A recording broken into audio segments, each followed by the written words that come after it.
Boa noite, vamos então dar sequência aos nossos bate-papo das quartas-feiras. E, como de praxe, né? Vamos primeiramente agradecer ao Pai da vida pela oportunidade que estamos tendo, né, de nos reunir, embora à distância, né, mas alcançando os corações queridos, que também buscam um pouco de conhecimento através da doutrina espírita.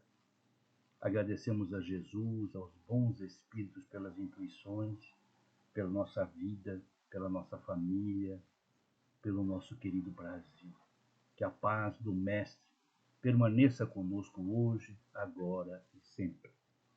Que assim seja. E, para não perder o costume, nós temos que fazer a propagandazinha da Sara, Nós e o Mundo Espiritual. É o livrinho que chegou nas nossas mãos, né, que, como eu já disse, pelo nosso querido amigo Nazareno Feitosa, em 2017, chegou esse livrinho na nossa mão. E esse ano nós optamos em pegar capítulo a capítulo e refletir junto sobre o que a Sara escreveu. Fantástico, para rememorarmos o cristianismo redivivo, né?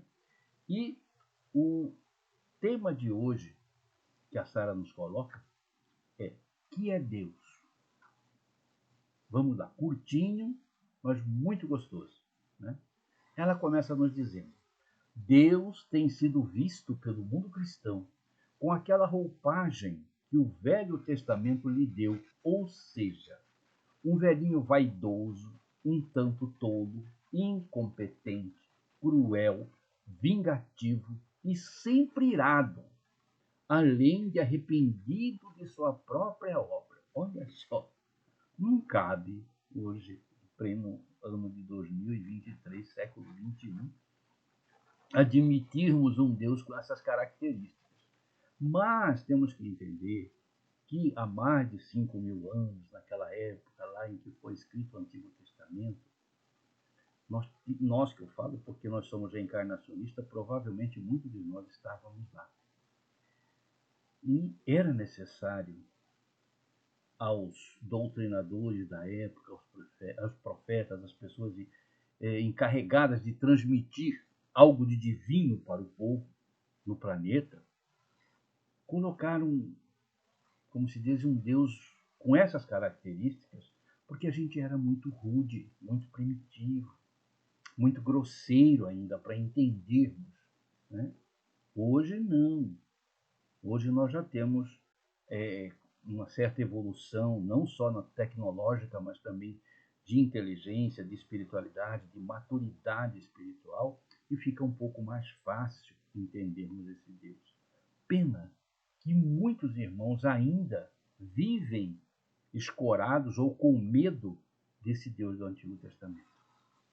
Infelizmente. Muitas pessoas ensinam que nós temos que temer a Deus. Nós não temos que temer a Deus. Nós temos que amá-lo. Essa é a proposta de Jesus. Deus é Pai.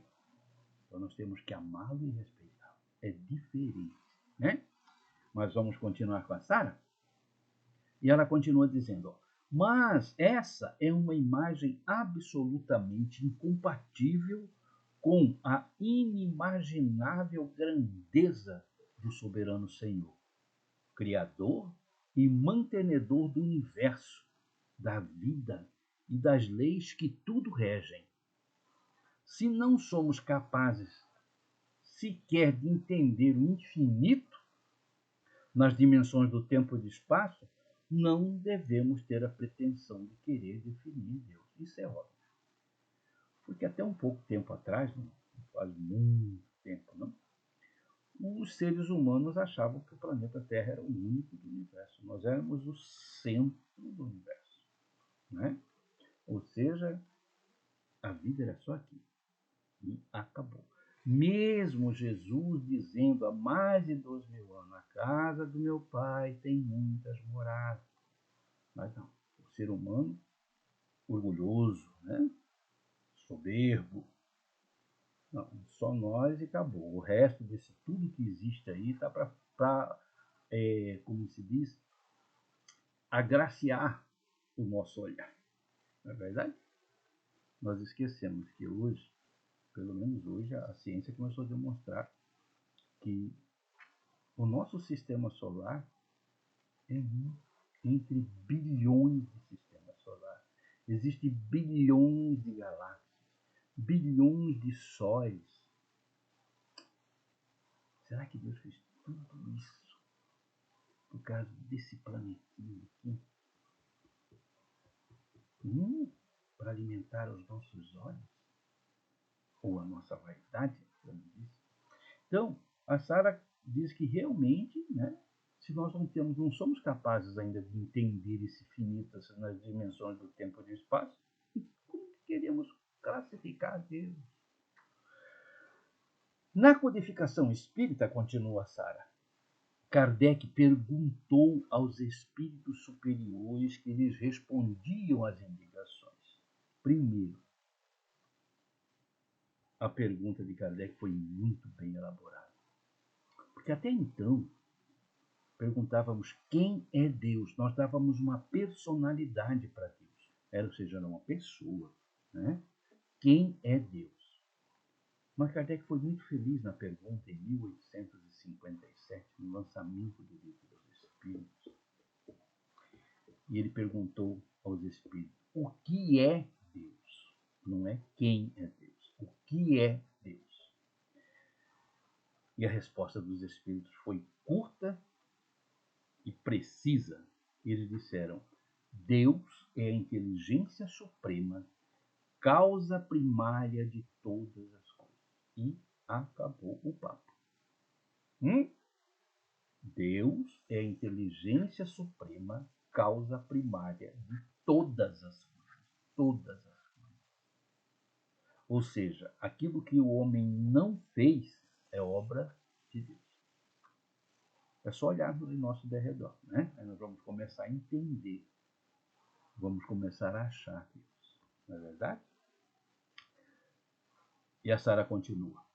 E continuaram os espíritos a explicar, dizendo que ele é eterno, imutável, imaterial, único, onipotente, onipresente e soberanamente justo e bom.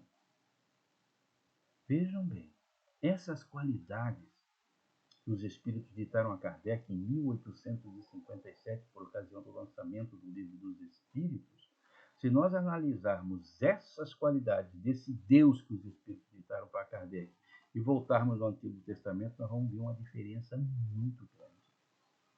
Olha só, no Antigo Testamento apresenta um velhinho, barba branca, com cajado, vaidoso, incompetente, cruel, que qualquer coisinha ele se vingava, mandava matar, e tem hora ele se arrependia da sua própria obra, indeciso, nada a ver com Deus passado a Kardec através dos bons espíritos. E que hoje nós espíritas temos essa convicção.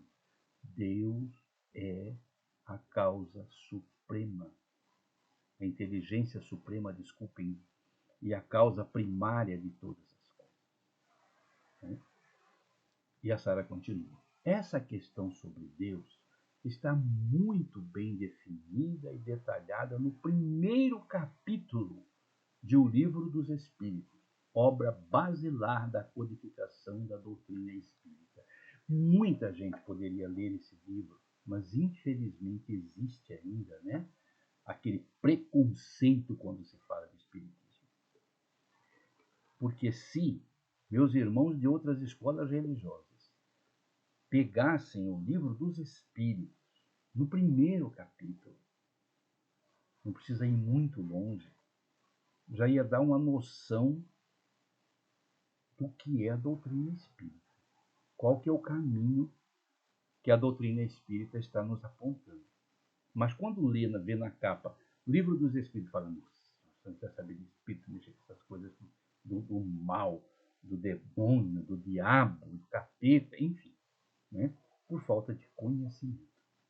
Infelizmente, se nos despojássemos da nossa vaidade religiosa e fôssemos ler para conhecer, para entender, nós vamos ver que não é bem por aí. E muitos dos dirigentes de outras escolas religiosas, inclusive, recomendam não ler. Não sei se é medo de perder os seus fiéis ou... Bom, deixa para lá. E a Sara continua.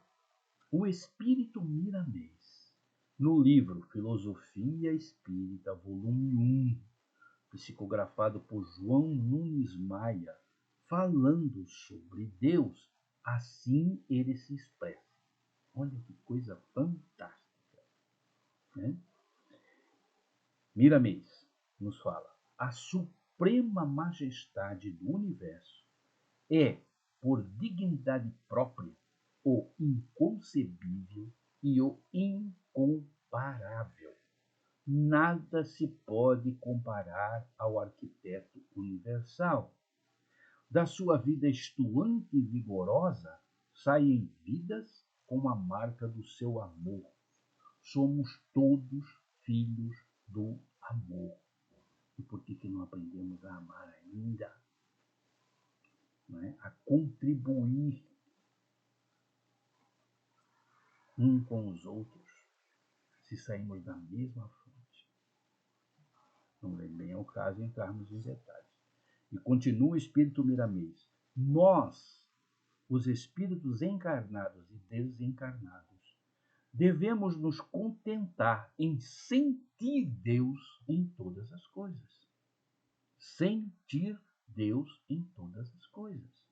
Sem pretender o conhecimento completo da sua magnânima natureza. Somente ele conhece a si mesmo. Olha só, devemos nos contentar em sentir Deus em todas as coisas. Se aprendêssemos, meus irmãos queridos, a sentir Deus em todas as coisas, nós não maltrataríamos os animais, nós cuidaríamos do meio ambiente, eu teria olhos para os outros, para as pessoas que nos cercam como nossos irmãos, que é a proposta de Jesus. O mundo não estaria do jeito que está. Nós não entendemos até hoje. Em 2023 está tendo guerra no planeta. Nós não entendemos que o outro que está lá é filho da mesma fonte, nasceu do mesmo amor. É difícil? Será que é difícil? Ou o nosso egoísmo, prepotência, orgulho, arrogância não deixa enxergarmos por esse lado, de sentir Deus em todas as coisas? No vento, na chuva, nos animais, nas plantas, nos humanos. Nós não sentimos Deus, nós observamos adversários, infelizmente.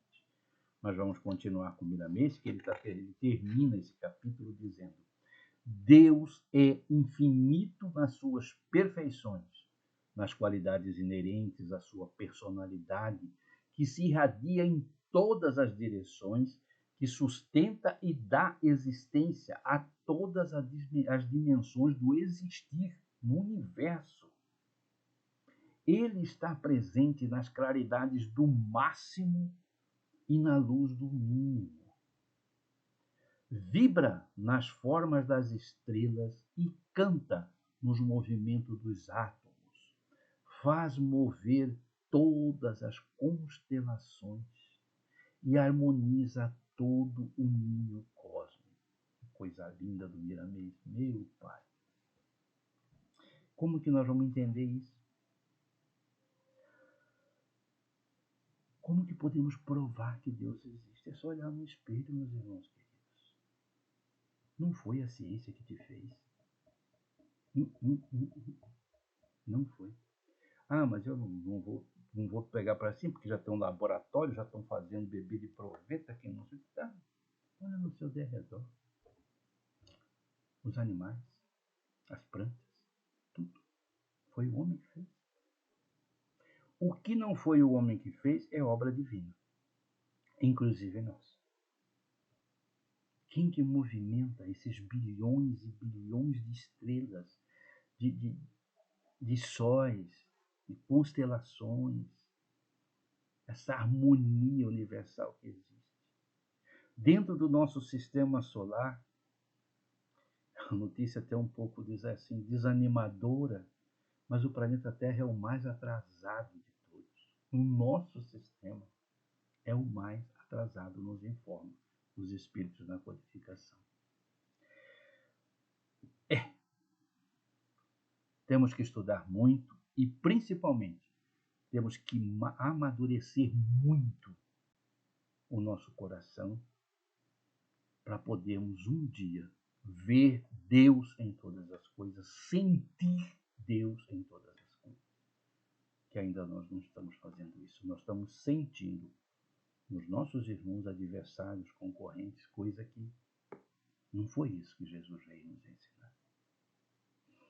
Mas também a bondade e a misericórdia divina nos deu o livre-arbítrio, né? Para que cada um tome o seu rumo, a sua direção, faça as suas escolhas, sem nos esquecer que todas as escolhas têm consequência.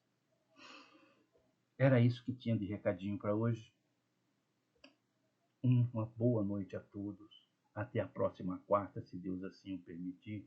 Um beijo no coração de todos. Fiquem com